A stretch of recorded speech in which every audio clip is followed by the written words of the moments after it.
Saludos amigos y amigas, gracias por la oportunidad de ser escuchados y ser vistos por ustedes. Esto es Entre Atletas, el podcast. contando historias que merecen ser escuchadas. Esto acá es para nosotros un privilegio de poder desarrollar un segmento que pueda educar, Exacto. informar, con una pizca de entretenimiento. Bueno, definitivamente el día de hoy para mí es sumamente especial porque con nosotros hoy está una persona que es la razón, ay, yo dije que no iba a llorar, por la cual he podido estar aquí hoy con ustedes y puedo conversar de muchas cosas y tengo interés por muchas cosas y he entendido muchas cosas a través de mi carrera deportiva y honestamente es algo que entiendo, lo he dicho ya 1.000.000 de veces y lo seguiré diciendo, que todo atleta debe a la par de ir aprendiendo sus habilidades físicas, debe ir trabajando su parte mental con profesionales. Así que hoy está con nosotros mi querido doctor, psicólogo deportivo, Giovanni Montero. Dios mío. Bienvenido. Gracias, muchísimas gracias. Qué bueno tenerla aquí. Bueno, ya como ustedes se dieron cuenta, la relación de Camille y yo es muy estrecha. Sí. A Camille, yo la quiero mucho porque Camille, como dice, sí, yo le saqué me sacó el jugo. Yo le saqué el jugo al doc. Nos sentábamos horas. Sin importar el día después de una práctica. Por teléfono, físico. Sí, realmente. Y yo lleno de satisfacción porque el psicólogo tiene una tendencia a servir. Y con Camille, poner en ejecución todo lo que uno aprendió, ver los resultados. Sí. Eso es una satisfacción tremenda. Sí, de verdad que sí. Yo soy la viva imagen, el vivo ejemplo de que ese trabajo que se hace en terapia, habíamos mencionado en otros episodios, creo que todos somos pro terapia, sí. Hay que hacerlo. Y hay veces que obviamente inmediatamente no se va a notar lo que uno quiere o lo que uno quiere sacar de la terapia, pero con el tiempo y con la constancia y con el trabajo, de verdad que los frutos han sido muy buenos. Sí. Una pequeña pregunta para iniciar. Siempre, yo he trabajado con psicólogos deportivos. Y, sí, yo nunca le digo psicólogo o licenciado, siempre es doctor. ¿Es doctor o licenciado o cómo podemos llamarle? Las dos son correctas. Doctor. Sí. Yo le digo doctor. Porque a veces suele suceder la parte de esa confusión. Sí, yo tengo el doctorado en psicología deportiva. Perfecto. Pues me puedo sentir en la libertad de decir doctor. Las credenciales son muchos. Sí, de hecho, yo creo que soy el único doctor en psicología deportiva en el país. En el país. Excelente. Yo lo dije. Humildemente. Bueno, hoy tendremos un encuentro íntimo. No será una entrevista, no será un conversatorio, será un consultorio en vivo. Claro que sí. Haremos preguntas que sabemos que los atletas quisieran saber, pero no solamente los atletas, sus padres, los entrenadores, el público en sentido general. Por eso será un consultorio. Estaremos consultando con el doctor. Vido, vamos a ver. De los temas que, bueno, usted y yo tratamos durante muchísimas veces, ¿cuáles son los que usted entiende, los 2, 3 primeros temas, que son los que rondan más la problemática alrededor de los atletas hoy día? De lo que usted ha tenido la oportunidad de tratar. Ansiedad, estrés, presión, nivel de presión, expectativa, son los elementos comunes entre todos los atletas. De todas las disciplinas. Sin importar la disciplina, pero es un elemento en común. Y entonces, yo siempre, y después que he trabajado todas estas cosas que usted dijo, cónchale, pero ¿por qué no se empieza a trabajar muchísimo más temprano todos estos temas que andan por la cabeza de todos los atletas? Entonces, en su opinión, ¿usted entiende que con el tema de la psicología deportiva, si se empezara desde temprana edad y fuera a la par con las habilidades físicas que se le intentan desarrollar a los niños en cualquier deporte, ¿usted cree que hoy día ya un atleta maduro, que casi siempre empiezan a ir al psicólogo siendo atletas maduros, ya 20, 21, 22, o ya cuando la problemática es muy alta, ¿usted cree que si eso empezara a la par, hoy día el trabajo del psicólogo fuera, bueno, obviamente todo el mundo necesita alguna guía mental, pero fuera diferente o fuera más fácil o cómo fuera? Definitivamente sería mucho mejor, sería lo ideal.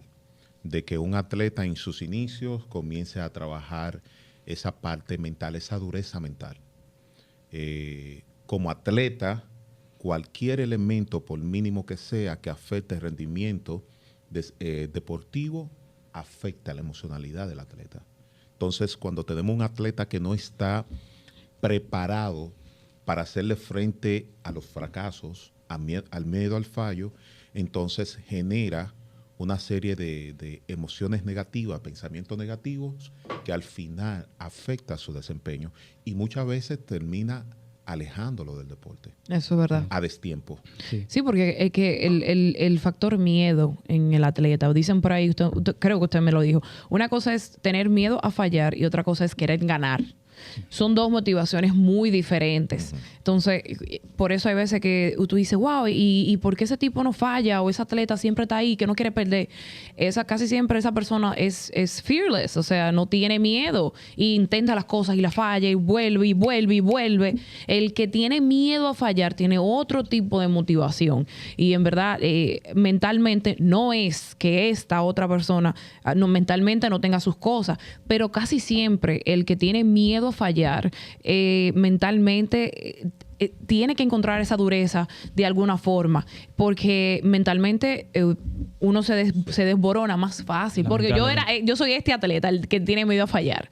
Yo nunca fui el que no quiero perder. De hecho, el tener miedo al fallo, que es la motivación para evitar el fracaso, es el tipo de motivación que se utiliza, afecta directamente la competitividad del atleta. Entonces, ahí tenemos un atleta que ahora se está cuidando, que está pensando. Pensar dentro de la competencia es una enfermedad. Y ustedes como atletas lo han vivido y han estado de este lado, de que pienso mucho, que las cosas no me salen, y del otro lado, que no me importa nada, no pienso nada, pero me salen las cosas. Pero me sale, todo fluye. Pero ojo, fíjate lo interesante, es que aún cuando el atleta se da cuenta que sin pensar, sin miedo al fallo, tiene los resultados, se va del otro lado. Doctor, se dice siempre que el músculo más fuerte del ser humano es el cerebro, ¿verdad? Usted, desde su experiencia trabajando en la psicología deportiva, ¿entiende usted que ese músculo en República Dominicana ya se ha creado la conciencia de fortalecerlo, ir a la par con la preparación física? No, lamentablemente no.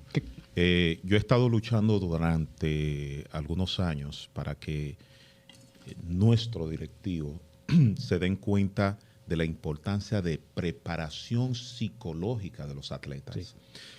La psicología deportiva es tan importante como la preparación física, la alimentación, ¿verdad? El descanso. El descanso, psicología. Entonces, da pena que un atleta tiene que entrar en crisis y no saber qué hacer para entonces buscar ayuda. Entonces, estamos en esa subcultura donde cuando inicié mucha gente me decían, psicología deportiva, ¿qué es eso? ¿Qué es eso? Yo nunca lo había escuchado. Sí. Así, a ese nivel. Y muchos directivos con los cuales me acerqué decían, pero explícame. Sí. Y ven como un gasto preparar psicológicamente a los atletas. Pero agarran una inversión grandísima y la ponen en una balanza donde esa balanza se está moviendo y fácilmente se pierde esa inversión. Entonces, en el presupuesto, se pudiese entender que en el presupuesto de las federaciones todavía no está incluido... No de la hay muchas federaciones que posiblemente no cuentan con un psicólogo deportivo. Pero partiendo de esa premisa, ¿qué considera usted que le hace falta al país para empezar a adaptarse a esa cultura de saber, como las grandes potencias, de que la psicología deportiva es un factor que influye tan importante como la preparación física, la preparación técnica de un atleta? ¿Qué considera que hace falta? Voluntad, disponibilidad, disposición. Por ejemplo, en la NBA se legisló y se obligó que todos los equipos tengan un psicólogo deportivo en la plantilla. Okay. Excelente, obligado. Excelente. En el béisbol, en Estados Unidos, aun cuando ha tenido tanto éxito en los deportes, todavía no es obligado, pero le dejan a los atletas que escojan. Okay. Es decir, ellos tienen un teléfono, si tú tienes alguna situación, tú levantas el teléfono, dices, yo quiero ayuda y te brindan la ayuda. Pero tú necesitas dar el primer paso. Yo creo que es tonto, y me perdona, yo creo que es tonto. Sin filtro, dígalo como exacto, es. Debe de ser algo obligatorio. Luis Pie, atleta de alto rendimiento, tú tienes que hacer sesiones de terapia obligado como parte de tu entrenamiento. Sí. Como parte de tu entrenamiento, porque no sabemos en qué momento una situación, como nosotros somos individuos psicobiosociales, en qué momento una situación puede afectar tu rendimiento. Exactamente. No lo sabemos. Entonces, si tú no tienes las herramientas para lidiar con esa situación, va a caer. ¿Qué vamos a esperar? De que deportivamente tú caigas tan bajo.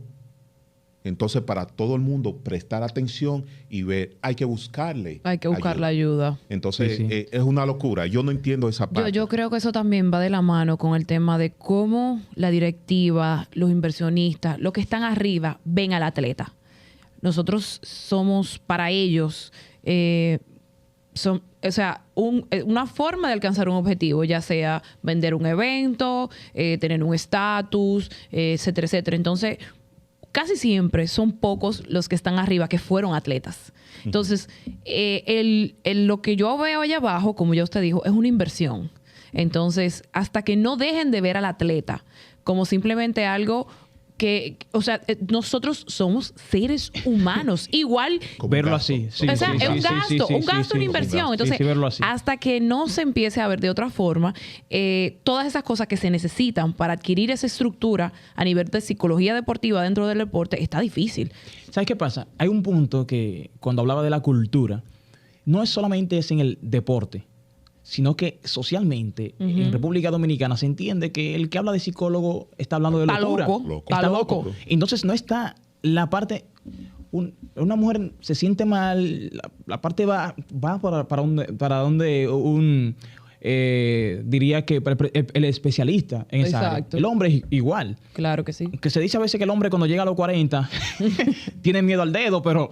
es un lío. Pero al final de cuentas, pero va. Es necesario. Pero va. Va al encuentro con el dedo, pero va. Pero al final de cuentas, fíjate que ese tabú se ha ido, pero todavía se mantiene del entender socialmente que si hablas de psicólogo, mi problema es tratarlo con un psicólogo, es porque estamos al borde de la locura. De la locura. No solamente es el deporte, creo que es socialmente. A nivel general. Sí, general. Ir creando esa cultura de que se necesita, al igual que puedes ir por un médico general para tratar asuntos de salud, se necesita la mente, una opinión externa de personas neutrales que tengan la capacidad de decirte, mira, no es que tú estás loco, es que tú o no estás durmiendo bien, o mira, este problema te está causando esto, claro. Y entonces eso, o sea, de las muchas cosas que uno ha ido aprendiendo, es que las personas se dan cuenta de las consecuencias, del efecto secundario. A veces, después de mucho trabajo, es que tú entiendes el por qué esas consecuencias que te llevaron a ir a esa terapia están pasando. Porque a veces, no, yo quiero que se me quite el dolor de cabeza, yo quiero dormir mejor, yo quiero que se me quite hasta la gastritis, porque se refleja hasta físicamente. El estrés, esa parte mental busca físicamente cómo salir. Entonces, con mucho trabajo, o a veces con muy poco, simplemente con una sesión. Entender el proceso. Yo tengo una anécdota en una de las organizaciones de Grandes Ligas, uno de los prospectos que ellos tienen, el muchacho está presentando una conducta rara, no común a los otros muchachos. Lo ven sentado en la grada, 2 de la mañana, llorando. No quiere dormir en las habitaciones, no entra al batting cage, no entra al gimnasio. El muchacho está despistado, tú le hablas, te dice que sí, pero no entiende absolutamente nada. Entonces fue más fácil llamarle el loco. El loco. Sí, sí. Fulano está loco. Sí, Fulano está lamentablemente. loco, ese muchacho se va a matar y todo eso. Me llaman porque ya la situación es muy recurrente. Me bastó 5 minutos para entender qué estaba pasando con este muchacho. Cuando yo le dije, mira, yo quiero estar a sola contigo y todo esto, vámonos para el gimnasio. Y él se frenó. Primera señal. Yo dije, pero ven, siéntate. Se sentó conmigo, inmediatamente se sentó, comenzó a mover las piernas. Él se dio Segunda cuenta. señal. Sí. Ya digo, algo pasa. Yo, perfecto, está bien. Olvídate de eso, vamos a salir. Salimos, comenzamos a caminar y lo vi relajado. Ok. Diagnóstico, claustrofobia. Claustrofobia. Entonces, cuando... Tenía miedo a Estar en estar espacios cerrados. cerrados. Por eso, este muchacho no podía ir dormir, se iba al terreno, se sentaba en la grada, Nada. No puede hacer, cansado. sí. Entonces, ¿qué hacía? Lloraba. Lloraba porque No puede quiere quedarse. descansar, está cansado y no exacto. puede. Entonces, al otro día, durante la práctica, no se podía concentrar. Pues está Por cansado. ende, no Y podía arren. seguir dirección de los entrenadores. Cuando yo me reuní con los entrenadores, entonces, mira, una persona claustrofóbica hace esto. Comenzaron ellos mismos, pero eso me lo hizo, pero fulano y todo eso. Entonces yo le dije, qué bueno que ustedes lo han visto. Él no está loco. Él no está loco, es una claustrofobia y es una enfermedad que se cura. Que se cura. Excelente. Punto. Sí. Y bastaron 2 meses y medio de sesiones semanales y este muchacho en 3 meses, después de 3 meses de iniciar las sesiones terapéuticas, estaba montado en un avión hacia Estados Unidos porque las condiciones atléticas de este muchacho eran enormes. Extraordinaria. Entonces, fíjate cómo un atleta se puede perder en un segundo por no entender qué está pasando. ¿Qué es lo que está Desconocer, pasando? sí, esa parte tan importante. Pero ahí Doctor, viene también el hecho de que los que están arriba, los entrenadores, la directiva, la administración, por ejemplo, en esa área, que no se están preparados para tratar, no dejar que llegue a ese nivel. O sea, como yo no, porque a ellos tampoco lo preparan. Entonces, si ellos están un poco mejor preparados, pueden ver las señales un poco antes y no dejar que llegue a ese nivel. Mira, que antes de pedir ayuda. Así es. y gracias por introducir esa parte. Quería enfatizar por ahí. Sabes que la mayoría de los entrenadores en Dominicana no van a una universidad. Es Son de manera... empíricos. Sí. Sí. Por eso yo diría, como no van, no podemos decir qué nivel de psicología debería tener un entrenador. Pero lamentablemente sabemos que no todos van y desconocen de esa parte psicológica. Pues yo sé que un profesor de educación física, sí, pero le dan psicología. Todo el que va a la universidad te da un cierto nivel de psicología y vas entendiendo el comportamiento humano. Exacto. Pero, ¿qué entiendes? ¿Qué proyectos, qué programas se puede desarrollar desde el Ministerio de Deportes o las federaciones para ir en ese proceso de ir educando a los entrenadores y ese conocimiento amplio de la necesidad, no solamente de que lo visite el atleta, sino que también el entrenador pueda también hacer presencia ante un psicólogo? Eso es sumamente importante. Sí. Fíjate, ha sido mi preocupación toda la vida. Los entrenadores, lamentablemente, lo que voy a decir quizás suene feo, pero han dañado más atletas que lo que han sacado beneficios. Y eso es la realidad. Y eso es la realidad cuando tú tienes un entrenador que simplemente te dice, tú no sirves. Lamentablemente. Ya, ¡pum! Ahí se acabó todo. No busquen más nada. Ahí se paró todo. ¿Por qué? Porque estos entrenadores aprendieron a la vieja guardia. Repiten un modelo infuncional y establecen los mismos trastornos que ellos tuvieron con un muchacho ahora que tiene menos capacidad que la que tuvimos nosotros. ¿Y sabe qué pasa? Hace unos años. Claro. Muchos entrenadores se quedan en el pasado. En nuestro tiempo no había esto, ahora ustedes tienen esto. Son tiempos diferentes. Son tiempos diferentes. Y tengo un punto. ¿Considera usted que un entrenador con un desorden emocional puede hacer de un atleta exitoso? No, para nada. No hay forma. Para nada. Yo, cada vez que me siento con un atleta, evalúo el nivel de expectativa. ¿Qué tú quieres? ¿Hacia dónde tú vas? ¿Qué tú esperas? Y muchas veces esas expectativas ni siquiera son de los atletas, son de los entrenadores. De los entrenadores.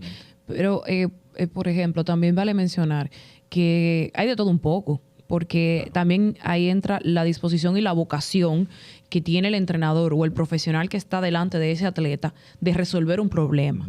Entonces, hay veces que hay cosas que no hay que ser un mago ni tener el estudio de la que sé yo qué, no. Tú sabiendo que ese atleta tiene un problema o hasta dónde puede llegar ese atleta. O sea, con la disposición y las experiencias, hay muchos entrenadores que saben manejar, a pesar de no tener tal vez un background educativo, porque tienen la vocación, tienen la disposición y le buscan la vuelta a su atleta. Además, eso sucede porque hay entrenadores que sí, que aún cuando no tienen los conocimientos, le buscan la vuelta. Sí, claro que sí. Pero, ojo, el tipo de entrenador que es. Claro.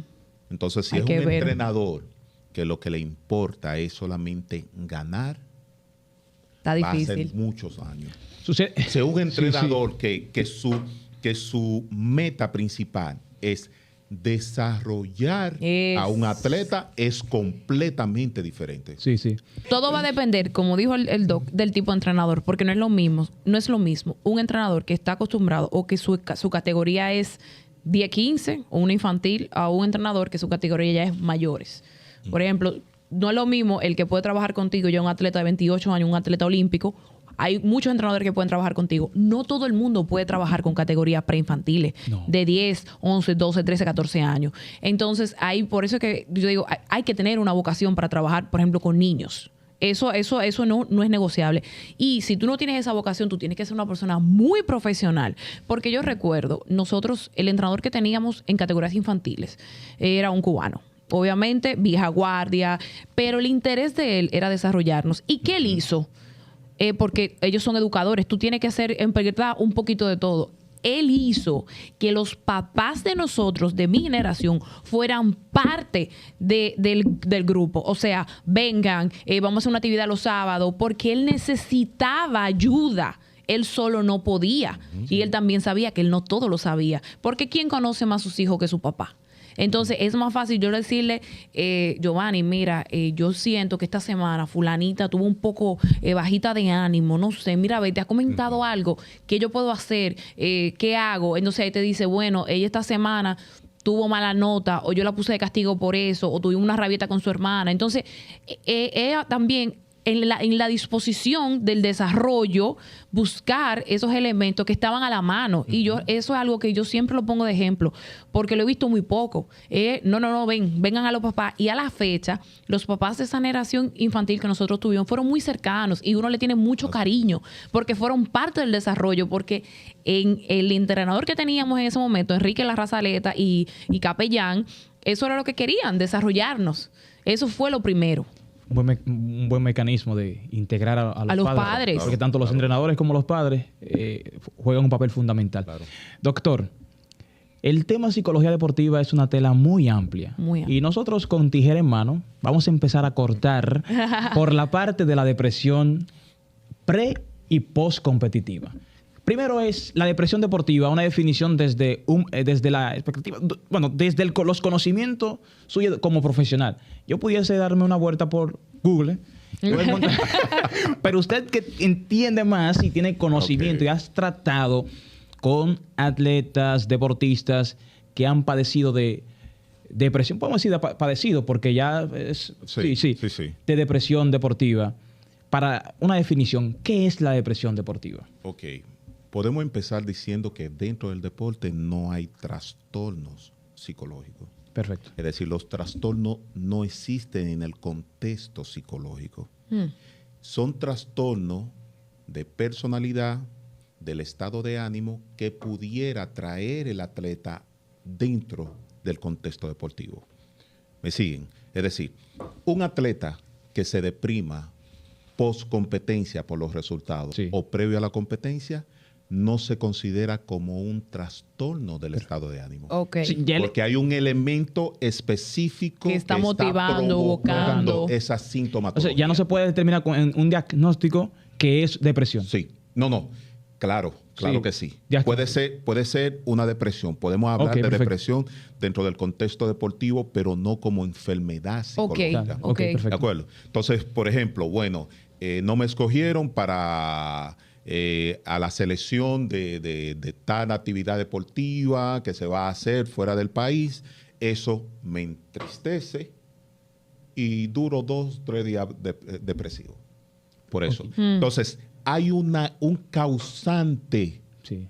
que está provocando la sintomatología. Cuando hablamos de trastorno en sí, no necesariamente hay un causante, Eso sino es que hay correcto. un estado emocional general, General. completamente. Sí, sí. Ahí hablamos de trastorno. Ok. Pero la depresión o la alteración del estado de ánimo dentro del deporte o previo a una competencia no es más que ese mismo estado de ánimo, decaimiento, donde todo se ve negro, donde no hay una luz, donde no hay una solución debido a un mal desempeño deportivo. Que de hecho, la pregunta no solamente es la parte postcompetitiva. El atleta que cuando no logra, a veces es más frustrante en el proceso de la preparación que luego de la competencia, porque la competencia puede ser más fácil como que, ok, Es menos. encontrarte. Pero cuando las técnicas tienes 2, 3 semanas entrenando y no tienes resultado. Es mucho Llega- más tiempo. Sí. Es mucho Porque una más competencia tiempo. pasó como el furor, todo. Llegamos a nuestra casa una semana, como que te vuelves a encontrar más fácil. Pero cuando duras un mes y ves como en atletismo que no puede dar con el tiempo, en taekwondo que sientes como que Sí. es como, yo siento como que llega la frustración. Entonces, yo como atleta, que eso es muy bueno, que estás entre atletas, entonces ahí vamos a... entre atletas y el psicólogo deportivo nos vamos a entender perfectamente. ¿Cuáles son esos síntomas que yo puedo decir, bueno, que ya estoy llegando a la parte de entrar a esa depresión que dices que es momentánea, que Sí, no es... sí. Ok, Situacional. situacional. Que yo diga, bueno, ya hay que sentarse, Luisito, porque estás entrando a un... Bueno, situacionalmente hablando, a un proceso... A un proceso Sí, a un depresivo, proceso depresivo, precompetencia, claro. o Síntomas, postcompetencia. doctor. Lo primero que tenemos que entender es que pensar es una enfermedad. Todo atleta que piensa durante la competencia está provocando síntomas de enfermedad. De enfermedad, ok. Es decir, ustedes todos han escuchado que montar bicicleta nunca se olvida. Sí, Eso correcto. Vamos ahí. ¿Por qué? Fíjense, hay una parte de nuestra mente, del sistema de la memoria, que se llama memoria procedimental. Ahí a esa memoria entra toda la experiencia que nosotros tenemos durante los entrenamientos. El movimiento perfecto, la zancada, el momento adecuado en tirar la patada, etcétera, etcétera. Eso está en la memoria procedimental. Ahora bien, cuando un atleta no se siente que está al nivel que debería de estar, o teme fallar, o tiene miedo, o se está enfocando en los resultados de una competencia antes de empezar la competencia, de entrar a la competencia, entonces comienza a pensar. Ahí es que viene la enfermedad. ¿Qué hace el proceso de pensar demasiado? Bloquea el acceso a la memoria procedimental. Entonces ahora los movimientos que yo manejo a la perfección, ahora yo siento como que estoy aprendiendo esos momentos. Ok. Entonces las piernas se sienten pesadas. Los fríos, los temblores, no sabes cómo moverte, no te sale nada. Sudoración en las manos, palpitación, resequedad en la boca, mirada perdida. Ok. Entonces, a ese atleta en ese momento, tú le das una instrucción y ese atleta te va a decir, sí. Aquí popularmente. Pero no entendió nada. Pero sí, en este caso, porque estamos con el profesional, no podemos dejar esto en el vacío. Mecanismos. En ese momento yo me encuentro en una competencia donde los pensamientos se adueñan de mi ser. Me reencuentro, como decías, con lo básico, todo lo que me... ¿Cuáles son los mecanismos para yo salir de ese círculo y no enfermarme? Mucho trabajo. Ahí es que viene la preparación previa. Sí. Ahí es que viene. Yo he tenido atletas que me llaman, que están previo a una competencia, padres que me llaman, que están previo a una competencia de sus hijos, entrenador, y dice, mira, yo tengo un problema con este muchacho, pues este muchacho tiene todas las habilidades atléticas, pero este muchacho no me está rindiendo. ¿Cuándo tiene competencia? Mañana. Ok. Suerte. Ya. Yo no. No hay forma ya. Eso No hay forma. Di que eso es como igual que ponerse tu día 5 minutos antes del examen. Lo que ya tú no te aprendiste. Te vas a quemar, hermano. Exactamente. Dale con lo que tú puedas. Hay un elemento esencial en los atletas. Mientras más preparado tú te sientas, mejor competencia y rendimiento deportivo vas a tener. El lío viene cuando esa situación hace que tú te olvides de todo eso que tú conoces. Exactamente, de Entonces, todo. el trabajo, para que usted vea que si la experiencia, ahí es que viene el tema de la experiencia no se improvisa. ¿Por qué a los atletas más veteranos tienen más constancia en su desempeño? Porque estos escenarios de alta presión o que son básicos para el que está empezando, ya lo dominan. Exacto. Entonces, yo escuchaba mucho, yo confío mucho en mí. Yo sé que eso yo lo sé hacer. ¿Y por qué yo voy a estar nervioso si yo sé que eso lo sé hacer? A mí me da mucho trabajo entender eso. Entonces, si tú tienes 6 meses, obviamente tal vez no te salió perfecto durante los 6 meses, pero un 99% del tiempo te salió bien. ¿Por qué? Tú estás nerviosa, ok, por la razón que sea, pero con el tiempo tú vas entendiendo el valor que tiene esa preparación y tú vas confiando un poquito más en ti y en esa seguridad del trabajo que ya se ha hecho. Ahí viene lo que decía Kobe. Kobe decía, porque es que yo estoy muy tranquilo, porque tú sabes cuántas veces yo he tirado esa bola ahí adentro. No son ni una ni 2 veces. Entonces, ¿por qué yo esa presión es mía? Porque ese es mi momento y yo estoy tranquilo. Claro. Por eso es importante siempre con los atletas determinar cuál es el objetivo que tú tienes, la meta para esta competencia. Vamos, imaginémonos una línea, ¿verdad? En 3 tiempos, pasado, presente, futuro. Cuando el atleta se enfoca en su pasado, entonces genera depresión. Y pierde el foco. El foco está en el pasado, está preocupado porque las últimas competencias que tuvo no tuvo los resultados y está enfocado en esas competencias pasadas. El presente genera estrés. Nosotros podemos funcionar perfectamente con niveles de estrés debajo de control. Perfectamente. Cada vez que tú tienes un compromiso, que tú te enfocas al compromiso y llega temprano y hace todo lo que tiene que hacer, eso genera un estrés, pero un estrés controlado que no te va a hacer infuncional. El futuro, cuando el atleta se va al futuro, genera ansiedad. Sí. Ahí viene el problema. Porque el atleta, antes de entrar en competencia, ya está pensando en el resultado. Esas famosas expectativas. Ya sea, o no quiero perder, o no puedo perder, o no quiero fallar. Eso es el futuro. Ansiedad. Sí. Cualquiera de los 3 elementos que esté por encima del nivel adecuado o permitido para el manejo de esas emociones implica una falla en el rendimiento deportivo del atleta. Nosotros hablábamos de una tela amplia para cortar. Vamos a cortar el tema también de la ansiedad. Pero antes hablabas de cuando los atletas se pueden, se preparan y tienen esa facilidad que cuando ya saben que están preparados y van al escenario más confiados. Pero siempre se habla que hay personas que son insaciables y que no saben cuando ya están hartos, harto con J, que siempre decimos, o harto con la H. Entonces, el deportista, ¿cuáles son sus mecanismos para saber que ya tú estás preparado? Porque hay deportistas que está llegando el momento, al finalizar, pero no sabe cuándo bajar, porque todavía quiere más, porque entiende que todo ese cúmulo de carga, mientras más yo hago, más voy a rendir. ¿Cuándo ese atleta, en ese proceso de sentarme y decir, espérate, Luisito, esto es ya suficiente, yo lo he hecho todo y es suficiente, entonces con lo que yo estoy haciendo, esa cantidad no me va a dar resultado en la competencia? Sí. Creo que es un punto importante. Yo creo que el problema de tener esa mentalidad es que los atletas no se preparan para cuando estén fuera del deporte. Mm. No se preparan. Entonces temen salir porque ¿qué van a hacer? Sí. Nada. No saben qué van a hacer. No saben lo que van a hacer. Mira que acabas de decir algo que lo tratamos entre nosotros. Sí, nosotros. Detalladamente, pero continúa. Sí, es así. Entonces, los atletas necesitan un proyecto de vida. Sí. Proyecto. Gracias. Completo. Detalla, por favor, Sí. doctor. Sí.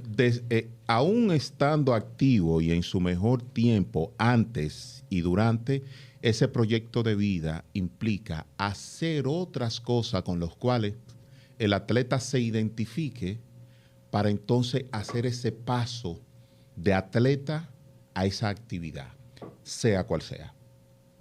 Lo que Entonces, pasa es que ahí viene el problema de que, vamos a decir República Dominicana, somos dominicanos, el atleta que está pensando en otra cosa que no es su deporte, usted está desenfocado. Sí. ¿Qué Claro, usted hace claro. pensando en que tú tienes que hacer una clase de locución? Tú estás desenfocado, tú vas a llegar tarde a la práctica, tú lo que estás pensando es en otra cosa, tú lo que tienes que estar pensando es en los juegos que vienen en 2 años. Nos han Porque creado es un cultural, círculo, sí. es un círculo vicioso. Sí, nos han creado un círculo. Y lamentablemente, por eso es que muchas veces dicen que el atleta dominicano no sabe cuándo retirarse. Es que no tiene Imposible. idea, ¿y cómo va va a saber saber? cuándo retirarse si no Sí. sabe qué más va a hacer? Ujú. Y por eso hay muchos que están en una etapa y entonces la misma gente empieza a decir, ¿y cuándo es que fulano se va a retirar? ¿Y cuánto que fulano que es yo qué? En el CD de fulano no tiene idea. Eso. Y eso, que hay algunos que buscan un poco de asesoría o ya tienen algún tipo de inversión o porque tienen alguna solvencia económica, que empezaron a hacer algo, que tienen alguito. Pero hay aquellos que no tienen absolutamente nada porque le dieron su 200, 300% de su ser al deporte durante su tiempo activo. No hay otra, sí. Doctor, hay una luz roja que se enciende aquí. No. Para meternos Apágame presión. eso. No, por eso mismo. Apaga eso. A eso le voy a decir, olvídese de esa luz roja. Ahora vamos a entrar a hablar el tema de la ansiedad, doctor. Eso de la ansiedad en el deporte. Pero para no... ahorita iniciamos con la definición y todo. Pero los síntomas de la ansiedad, cuando se siente. Y también otro punto, ver si... ese famoso decir el prearranque, si todo eso se... Sí. Hablemos de esa parte y cómo podemos encadenar el prearranque con la ansiedad. Yo quería previo a la dejar, competencia. cuando anteriormente lo habíamos mencionado, yo dije, voy a dejar para cuando el doc venga, explique esa palabra, porque sí. Luguelín y Luisito habían anteriormente utilizado la palabra, pero en el deporte de nosotros no se utiliza esa palabra o no se ha utilizado. Entonces yo dije, La relación entre esas dos palabras, Sí, sí, el sí. prearranque, yo, la ansiedad. déjame dejar que el doc la defina mejor. Sí.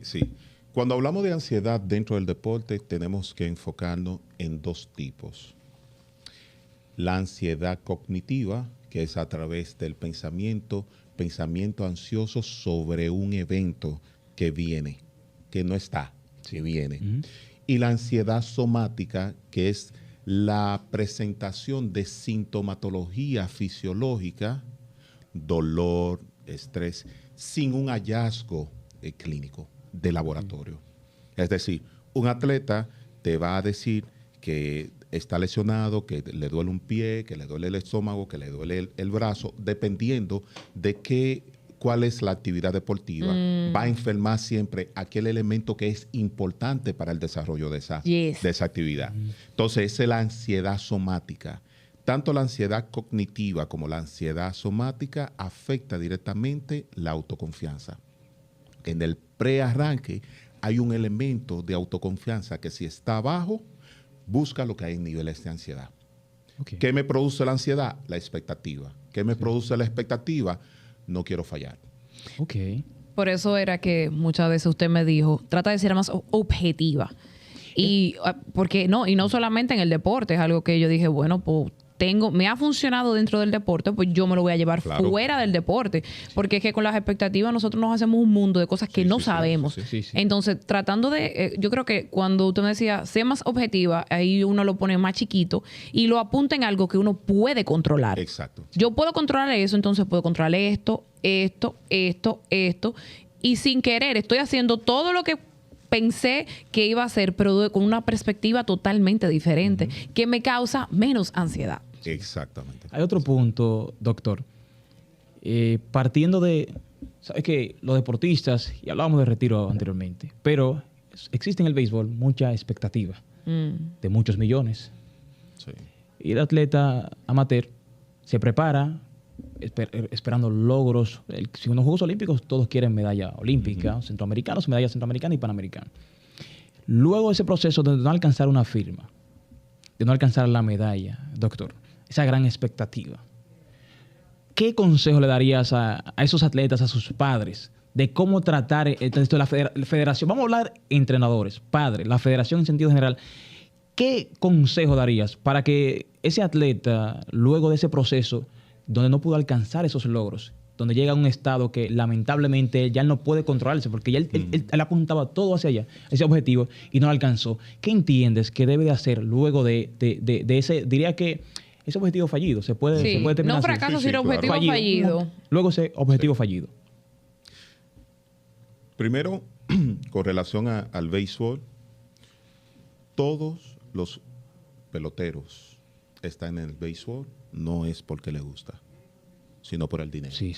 Es claro. Lamentablemente. Es claro. El dinero, el jugar pelota es una forma de conseguir mucho dinero, Sí. ¿verdad? Muchísimo dinero y ayudar a la familia. Amén. Ujú. Ya, punto. Pero ¿qué pasa? Tú puedes llegar a la parte más alta de la disciplina de 202 maneras, pero los deportistas escogen la más difícil. La más difícil. Sí. La más difícil. Sí. Nosotros tenemos una dominicana en Grandes Ligas, diseñadora. Sí, diseña las camisetas y los uniformes. Está en Grandes Ligas. Está en Grandes Sí, Ligas. Grandes Ligas. Tiene toda la razón. Eso es correcto. Yo tengo un amigo que es ingeniero que está en Grandes Ligas. Pero todo el cuidando mundo, los parques. todo el mundo quiere La más difícil. la más ¿Dónde difícil. están los números? Porque entienden que es la que más dinero Deja. Sí. Pero estamos hablando que 0.2% de los peloteros llegan a Grandes Ligas. Pero En una ocasión, uno de los alguien importante de uno de los equipos me preguntó: ¿tú estás de acuerdo con la cantidad de dinero que se le da? Yo le dije no. ¿Por qué? Y dije, no, sencillo. Te lo voy a poner de esta manera. Si tú me pagas para yo venir aquí a trabajar y yo tengo necesidades, yo como profesional, como padre de familia, como esposo, yo he manejado dinero, poco, mucho, lo que sea. Pero si tú me dices que tú me vas a dar $2 millones para yo venir todos los días a las 6 de la mañana, yo te voy a decir que sí. Y yo lo voy a cumplir durante 6 meses. Después de 6 meses, yo voy a estar, vengo a las 6:30, a las 7:30, a y las fácilmente 8. yo No me vengo. aparezco a las 10 y no voy a terreno, que vengan ellos aquí. Porque ya tú simplemente mataste la motivación para lo que yo tengo que trabajar. Sí. Exactamente. Entonces, es un elemento que hay que tomar en cuenta. Y una pregunta, Doc, por ejemplo, lo que también es la motivación del dinero, obviamente en pelota es la más grande, pero no también está correlacionado con el hecho de que eso es lo que todo el mundo ha hecho. Por ejemplo, usted mencionó que hay una diseñadora, hay un ingeniero, pero ¿quién sabe que ese también es el camino? Porque eso ha pasado muy poco. O sea, esos caminos no recorridos o esas áreas que no se han explorado del dominicano en ese ámbito. O sea, no está también el hecho de que, bueno, ya este camino ya está trazado. Esto es lo que se logra, este es más fácil. Lo ven como más fácil, a pesar de que es el más difícil. Claro. Y es justamente por la poca capacidad de ver opciones como atleta. Entonces, cuando yo solamente veo una sola puertecita y es por ahí, y si yo la cruzo voy a tener éxito, cuando tenga problemas no voy a tener la capacidad de ver otras opciones para resolver ese problema. El factor económico es verdaderamente una motivación que influye para alcanzar logros deportivos. Claro. No, vamos a dejar... No. Bueno, Claro. Que lo responda el profesional. Yo te puedo decir que claro, pero ven acá. Todo el mundo empieza por gusto y Claro. acaba por necesidad. exactamente. Pero deja que el profesional lo diga más bonito. Es que yo no tengo filtro, tengo problemas por eso en mi casa. Sí. Tengo problemas con eso, esta boca me da problemas. Es así. Tan crudo Por así como lo dijo ejemplo, un niño cuando comienza a jugar, a practicar deportes antes de los 9 años, lo hace por un objetivo principal, que es la socialización. Por eso que el deporte antes de los 9 años es lúdico, es para diversión. Después de los 9 años comienza entonces el deporte competitivo. Y yo entonces quiero ser el mejor, quiero tener más dinero, quiero tener el reconocimiento social, ¿verdad? Sí. El reconocimiento de mi pueblo. Entonces yo tengo que hacer esto. Y para hacer esto no me basta con lograr conseguir escalar dentro del deporte. Yo necesito entonces que eso esté acompañado de dinero. Remuneración económica. Porque sobre todo las personas ven que tú eres exitoso si conseguiste dinero. Lamentablemente vivimos en una sociedad que se respeta al que tiene dinero. Exacto. No se respetan los logros, sino la posición económica. No, y lo triste, espérate, antes de yo sé lo que tú vas a hacer, espérate. Ok, dale. También el problema está de que el atleta eso es lo único que cree. Por ejemplo, ¿cuántos atletas no hay que uno dice, son atletas que han tenido carreras exitosas, que valen y tienen una trayectoria intachable, pero no han adquirido esa remuneración económica a través de los años y se sienten como un fracaso? Sí. Cónchale, no lo hice, no lo logré, no llegué. Más sin embargo, si tú lo ves, el que lo ve de otra forma dice, loco, pero tú tienes una trayectoria durísima, tú te ganaste esto, tú fuiste allí, mira toda la gente que tú has influenciado, y tú dices, cónchale, pero yo quería 3 casas y un carro, un musicón y un cadenón, y tú dices, pero está bien, vamos a conseguir eso por otro lado, vamos a seguir caminando. Pero el hecho de que, porque eso es así que nos crían, esa es parte también de la cultura, yo creo que mundial, no solamente parte de la cultura mundial. Lamentablemente el hecho de no tener la remuneración económica que tú esperas sacarle al deporte no quita todos esos logros que esa persona o ese atleta puede adquirir o ha adquirido a través de su vida. Hay un punto también importante en eso, es que la parte, tú duras 20 años en una selección nacional y ahorita te vas con la mano vacía si no alcanzaste nada. Es como que un empleado, es un fracaso. Sí, un fracaso. Un empleado dura 20 años y por lo menos cuenta con una liquidación, que es algo que pueda poner un negocito. Pero en el momento, el atleta no tiene la facilidad de ir... Por eso decías anteriormente que nosotros lo aplaudimos. Claro. Que el atleta tiene que ir creando... un programa. Un ambiente Sí, fuerte. pero date cuenta, pero te digo, una cosa es tú entender, yo tuve una carrera exitosa y esa parte que tú estás hablando casi siempre no depende del atleta, viene del sistema. Lamentablemente. Viene del sistema, porque tú hiciste tu parte, pero el sistema no hizo su parte. Entonces, pero yo entiendo que tú puedes entender que tú tuviste un valor, está quillado porque no tuviste tu chalito, pero todavía entender que como atleta tú vales. Como no podemos cambiar el sistema.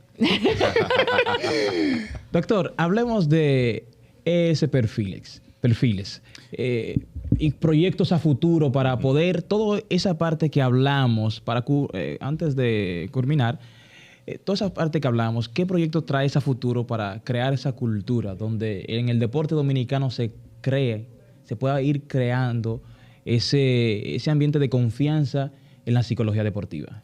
Sí, ese perfil es una empresa, creo que es la única empresa de psicología deportiva aquí en el país, ¿verdad, Yajaira?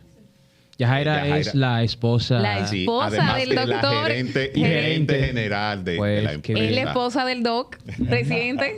Felicítenlo.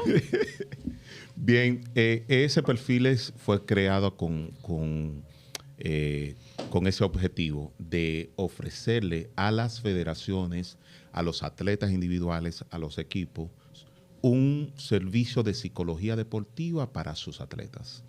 Incluso a través de ese perfiles, nosotros tenemos la capacidad de realizar perfiles psicodeportivos para determinar dónde están los fallos mentales de los atletas, diseñar un programa de intervención con los atletas y trabajar los atletas, si así desean el equipo, la federación y todo. Contamos con profesionales del área. Somos pocos los psicólogos deportivos en el país, pero contamos con algunos profesionales en el área que están trabajando. ¿Y contactos?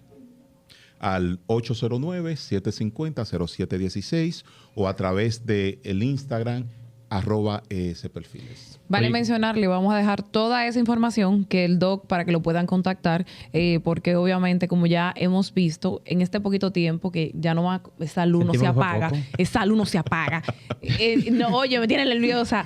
Pero sí, de verdad, o sea que de la misma forma que nosotros hemos podido, porque Luisito, no con usted, pero ha también utilizado psicología deportiva, a esas personas que nos sigan o que empiecen a seguirnos en las plataformas personales y de Entre Atletas el podcast, puedan llegar hacia usted y muchos padres también Sí. con la necesidad y también tal vez no saben que hay una solución ahí que los está esperando. Entonces sí esperamos que esas informaciones que vamos a poner ahí le lleguen a quien lo necesite a través de las redes y de los medios de YouTube de difusión de la plataforma. Así es, así es. Muchas veces entender el proceso ayuda a resolver el problema. Excelente. Agradecerle de manera muy especial. Creo que fue una disertación de conocimientos pleno en la materia y verdaderamente que sí, es una necesidad ese acercamiento con un profesional en el área. Crear la cultura es la palabra, Sí. la palabra clave y creo que es crear una cultura donde se valore a un psicólogo deportivo, un psicólogo general, la familia y tendremos una mejor sociedad. Así Y es. el deporte tendrá también mejores resultados. Claro que sí. Así Doctor, mismo. muchísimas gracias. Doc, Eres este feliz. Yo es su espero que no sea la casa. última vez. No, Quedamos cortos, nos quedamos quedamos cortos, cortos. sí, O sea, hay sí, muchos sí. temas, como bien nosotros sabemos, que se pueden hacer. Y ya básicamente nosotros vamos a estar aquí siempre tratando de crear episodios. Así cuando yo lo contacté, usted me dijo, pero mañana mismo, ya sabemos que para una próxima, un próximo encuentro vamos a otras cosas que queramos hablar, que a medida que vayan surgiendo esas necesidades de conversación. De verdad, Sí. muchísimas gracias Siempre, por venir. siempre. Esta es su casa. Luisito, ¿verdad? ¿Que te cayó bien? Sí, perfectamente bien. Señores, esto ha sido Entre Atletas, el podcast. Un podcast, hablábamos de educativo, informativo, entretenido. Y fue también entretenido Entretenido. y muy educativo. Señores, son conversaciones que nos acercan a contar historias que realmente merecen ser escuchadas. contadas. Yo digo siempre Gracias. contadas. Siempre me pasa Es lo lo mismo. mismo. Hasta luego. Bye.